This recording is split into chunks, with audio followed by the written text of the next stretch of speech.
বন্ধুরা নমস্কার। আজ আমি করব আর মাছের টুকরো রসা। প্রথমে একটা মশলা বানিয়ে নেব।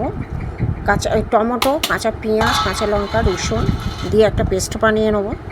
পেস্টটা হয়ে গেছে। এবারে আর মাছগুলোকে আমি ছোট ছোট পিস করে কেটে নিয়েছি। এতে কাঁটা থাকে না জানেন, আর মাছে কোনো কাঁটা নেই। এবার ছোট ছোট পিস করে কেটে নিয়েছি, এই জন্য বলেছি টুকরো রসা। এবারে যে মশলাটা করেছিলাম পেঁয়াজ, কাঁচা লঙ্কা, রসুন আর টমেটো দিয়ে, তাতে দিয়ে হলুদ লঙ্কা গুঁড়ো, হলুদ লঙ্কা গুঁড়ো, জিরে, আদা, ধনে বাটা, ধনে পাতা কুচি, আলু টুকরো করে কাটা।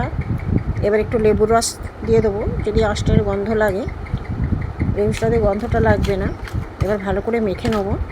মেখে নিয়ে এবং কড়া বসিয়ে দিয়েছি, এতে আমি সর্ষের তেল দিয়ে দেবো। দিয়ে আমি যে মাখা মশলাটা কিছুক্ষণ আমি রেস্টে রেখে দিয়েছিলাম, তারপরে আমি তেলের মধ্যে দিয়ে দেবো। দিয়ে একটু অল্প করে নাড়াচাড়া করে আমি একটু ভালো করে একটু নাড়াচাড়া করে আমি ঢাকা চাপা একটু জল দিয়ে ঢাকা চাপা দিয়ে দেবো। এবার ফুটতে থাকো বন্ধুরা। ফুটে দেখি আলুও সেদ্ধ হয়ে গেছে, মাছও সেদ্ধ হয়ে গেছে, সুন্দর হয়েছে। দেখুন, রুটি দিয়েও খুব কিন্তু ভালো লাগে। গরম ভাতে যেমন ভালো লাগে, রুটি দিয়েও ভালো লাগে। এবার আমি একটু চিকেন মশলা দিয়ে দিলাম, সুন্দর সেন্টের জন্য। হয়ে গেছে আমার মাছের টুকরো রসা।